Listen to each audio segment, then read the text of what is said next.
Welcome back to Session 8. Session 8, yes. Session 8. We're so glad that you're here. Now, Reggie, you have written a few books. We're using a few for the curriculum of this course, Missional Renaissance, and you just have a brand, at the time of this taping, you have a new one out on missional communities. What's it called?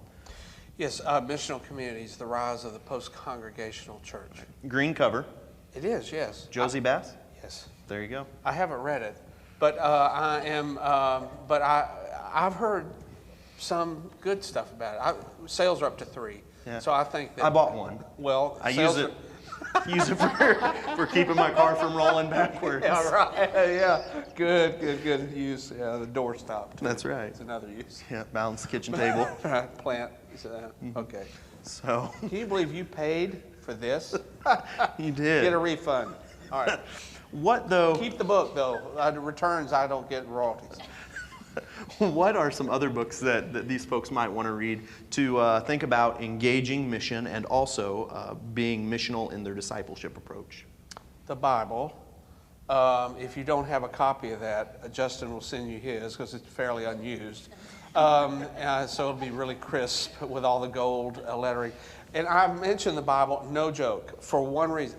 I want to talk to you about the red letter parts. I'm running into increasing numbers of people that are immersing themselves in the red letters.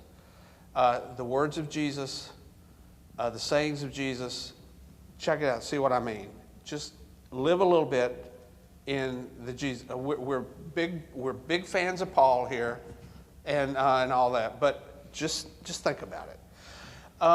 Other books, of course, Neil Cole has written, I think, some wonderful insights in, like with his life transformation groups, LTGs. So like Search and Rescue. Search and Rescue, or even Organic Church. Okay. And if you're Organic Leadership would be his more recent one. In fact, he's written a book on Paul. We needed another book on Paul, and Neil did a great job on that. Well, never mind. But those come to mind. I'm sure there are others, but Okay. Well, if they come to mind while you're talking, share them with the group. well, and of course Dallas Willard. When it comes to personal soul development, Dallas Willard, Richard Foster. If you want that more contemplative stream, which rounds out some of the activism of some of us wild evangelical church planter types that are out, taking prisoners. Sometimes we need reflective kinds of stuff. And and also I'm always I'm instructed in my discipleship by reading USA Today, by reading Fast Company, and by reading Harvard Business Review, because I want to know what is going on in the larger kinds of in discussions, because what we're finding is there are a lot of kingdom discussions that are going on, not church discussions, but God's not limited to influencing discussions at church. Right. So he's influencing a lot of these discussions at large. Yeah, maybe even NPR on Sunday. Could be, of course, I would be in church. I would have to. You don't I'd go have to to church. listen to that. You have a missional later. community. This is true, but don't tell people. They would have to kill me. Okay. Yes. Well, thanks a lot. I'll let you continue with the good part of the class. That's right. Get me out of the camera. I'm telling you, I would get a partial refund for this course for this amount of time that was taken from that. Oh, no. Thanks I'm a lot. Just teasing. It's like getting bad lettuce in a salad. They never give you the refund for the 2 pieces of lettuce that are bad. All right. Now, I don't want to talk about that anymore. What I want to talk about is what you've been waiting for and wondering, and fast forwarded, I hope, through all of that, to get to the real meat of our stuff, which is the part about paying attention to what you have in your portfolio. Your talent really matters when it comes to even figuring out how to become a more engaged, the person that you're supposed to be, that God had in mind. And remember now, I keep hammering on this because it's so easy to forget, because our default positions just take over when we're not looking. Your path toward becoming a missional follower of Jesus is the path to becoming the person God saw that you could be when he created you. And your talent really matters. I remember I taken my kids to Epcot the first time, and we're in the Mickey ball, as they call that, the big old thing there, and you're riding, and about the time you swing around at one of those places inside the Geodome or whatever, there's a saying by Disney, if you can believe it, you can achieve it, which is absolute crock-a-doodle-doo. Because the truth is, there are things I can believe about my life that I will never achieve. Like, I would love to be an NBA guard. I would love to be. I just went through security in the airport yesterday, right behind an NBA guard. I don't know what the weather was like up there, but I can tell you, he was twice my size. It does not matter. I will never be an NBA guard. I don't have the talent for it. I could join an NBA guard cluster. I could get a graduate degree in NBA guarddom. I could, go off to camp. I don't got the talent. You see, now, talent matters is the point I'm making. And, by the way, there's nowhere in Scripture, if I can go ahead and get the Bible in early here, there's nowhere in Scripture we're told we're going to be held accountable for talent we don't have. But all the way through, of course, there's this implication of stewardship over the talent we do. And so I want to let's just talk about your talent. Let's just talk about how you can know what it is and then how you can develop it, how critical it is for you becoming the person that God intends for you to be.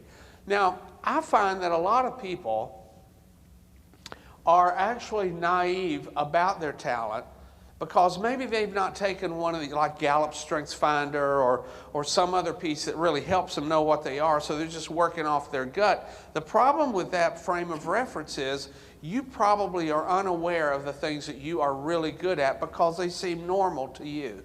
For instance, Ted Williams, I love to tell the story, Ted Williams, baseball player. I usually ask an audience and we go back and forth about what do we know about Ted Williams, a baseball player. Well, what about baseball? What was a hitter? What about being a hitter? Well, he hit over 400 last guy to end the season with that. It was 406 in 1942, I think, or 402 in 1946. One of those numbers. You can minimize the screen. Go figure that out while Google. Anyway, so Ted Williams is known for hitting. Now, by the way, his body's in cryogenic freeze today in Arizona, and they lost his head a few years ago. Somebody, I think, put it down in the lettuce drawer or something. I'm not sure how that happens, that you lose somebody's head in cryogenic freeze. Are they not labeled? Are they not connected? Are they? I thought. Anyways, but they found his. But so anyway, so things are good, and I know you were worried about that, so I wanted you to be relaxed. But when Ted was warm and together, he was a great hitter, and I mean, here he has a record now that has stood for over 6 decades. And didn't you enjoy the Ted Williams story? Wasn't that great? Well, look like you enjoyed it, for crying out loud. That's better. There, swing the camera over to this Lutheran pastor here who wishes he was anywhere but here today. All right, so it's good to see you. Great job. Now, it's the only person I picked on except you. I'm coming to find you if you don't laugh at my next one. So Ted is in spring training, and the batting coach comes up to him and says, Williams, I got this new kid up from the Myers. Go help him. And so he goes, and he's looking at this kid facing these 95-mile-an-hour fastballs. He's never seen anything like this, so he's fanning at him.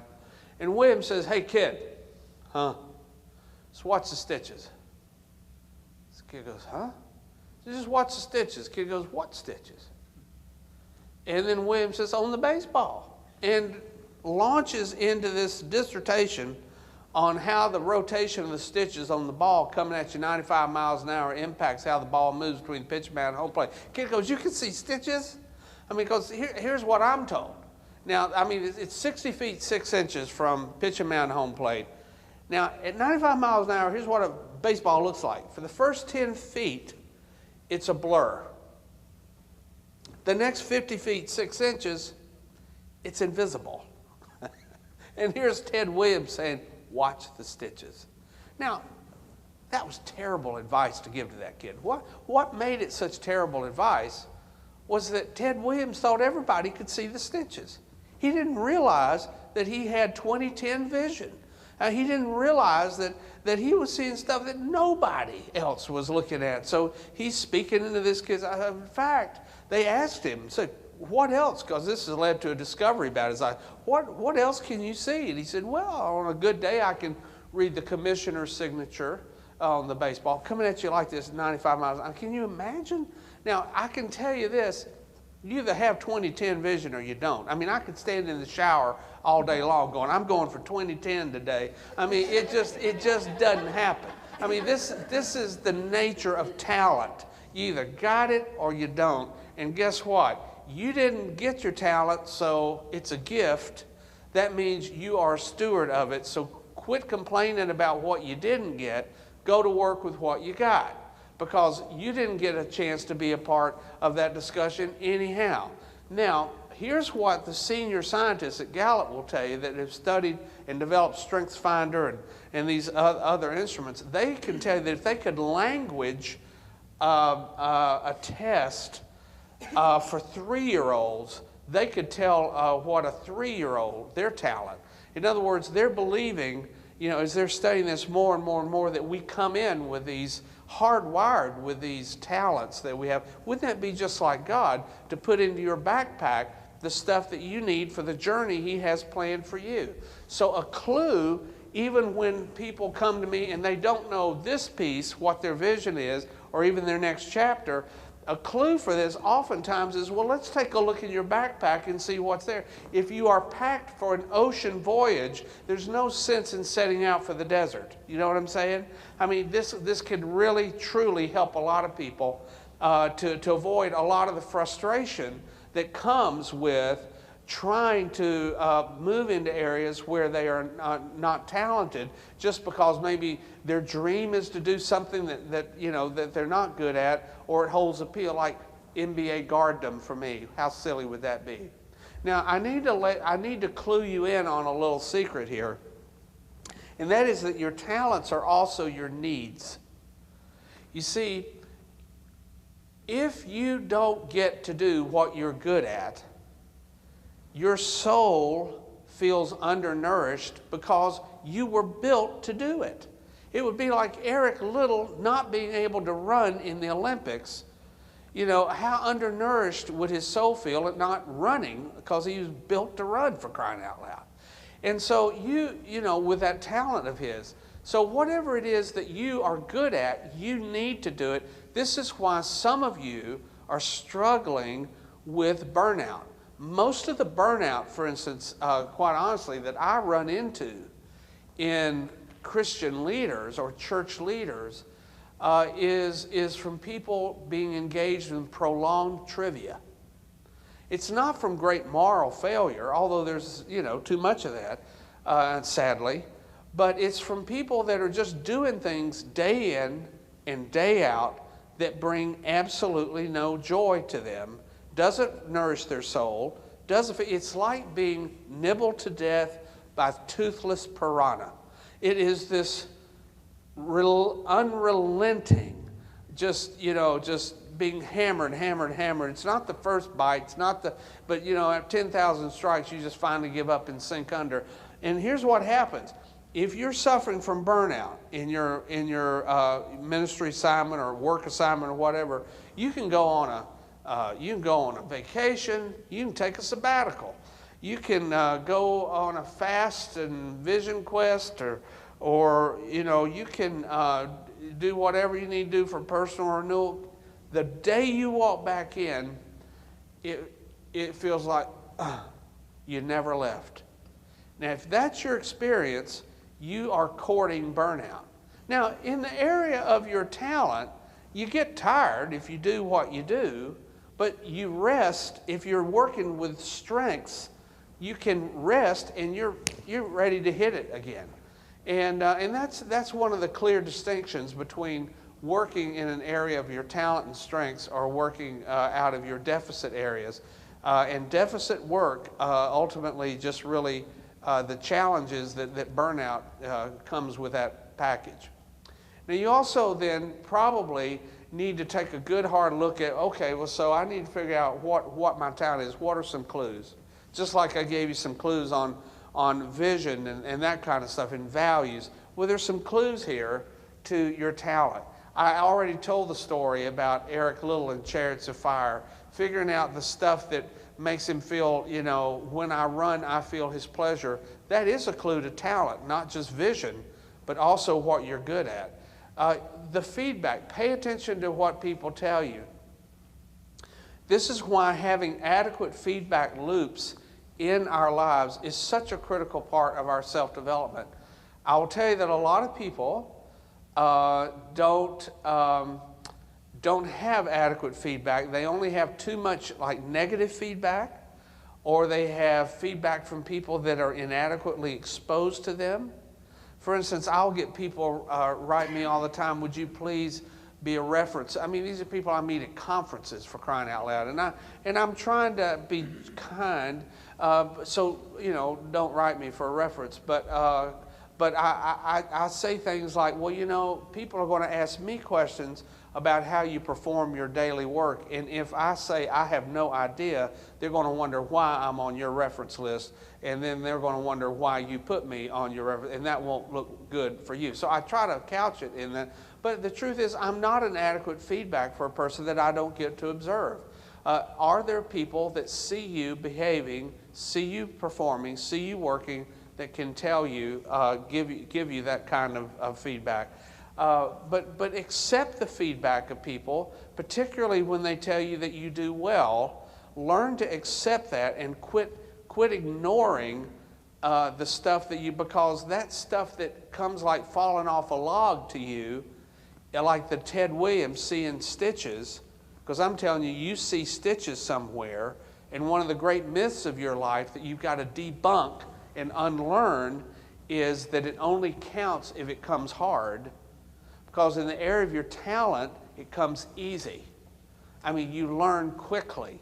And those feedback people that tell you, you did really well, our tendency is, well, I didn't have to work that hard at that, so I guess I need to just demur over that. No, pay attention to that feedback. By the way, I had a young woman who's a magnificent talent that I knew.